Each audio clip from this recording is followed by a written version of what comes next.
আমি বলেছি আমি কলাবাগান আমার বাসা, আমার কলাবাগান ফার্স্ট লাইনে আমার বাসা, আমি ওইদিকে যাবো। একথা যখন আমি বলছি তখন তারা আমাকে বলছে এদিকে যাওয়া যাবে না।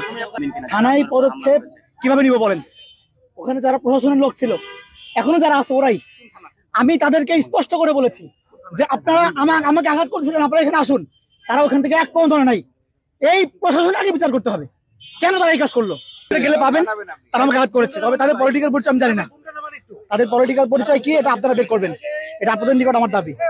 আপনাকে কেন মারধর করা হলো? আমি এখানে এসেছিলাম, আমি বলেছি আমি কলাবাগান আমার বাসা, আমার কলাবাগান ফার্স্ট লাইনে আমার বাসা, আমি ওইদিকে যাবো। একথা যখন আমি বলছি তখন তারা আমাকে বলছে এদিকে যাওয়া যাবে না। না, আমি রাজনৈতিক পরিচয় দিইনি। এখানে সাধারণ মানুষ যাতায়াত করবে, কেন রাজনৈতিক পরিচয় দিবে? আমি বলেছি আমার বাসা ওই পারে, আমি যাবো। কিন্তু ঠিক সেই মুহূর্তে থানায় পদক্ষেপ কিভাবে নিব বলেন? ওখানে যারা প্রশাসনের লোক ছিল, এখনো যারা আছে ওরাই। আমি তাদেরকে স্পষ্ট করে বলেছি যে আপনারা আমাকে আঘাত করছিলেন, আপনারা এখানে আসুন। তারা ওখান থেকে এক পর্যন্ত নাই। এই প্রশাসন আগে বিচার করতে হবে, কেন তারা এই কাজ করলো। একজন মানুষ, সে দোষী হোক নির্দোষ হোক, তাদের প্রশাসনের সামনে কিভাবে একজন মানুষকে হাত তুলতে পারে? পুলিশ কোন নিরাপত্তা দেখতে এখানে নাই।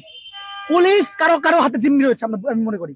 পুলিশের উচিত ছিল আগে এখানে এই সমস্যাটাকে এখানে আগে আইডেন্টিফাই করা কি হচ্ছে এখানে, তারপরে তারা সেখানে পরিস্থিতি অনুযায়ী তারা সিদ্ধান্ত গ্রহণ করবে। কিন্তু তারা এখানে আসে নাই।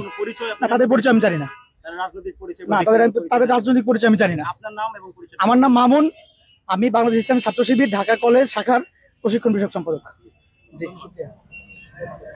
দর্শক, আপনাদেরকে দেখানোর চেষ্টা করছিলাম এই মুহূর্তে একজনকে কিন্তু আটক করা হয় এবং তাকে মারধর করা হয় এবং তিনি বলছিলেন যে তিনি ছাত্র শিবিরের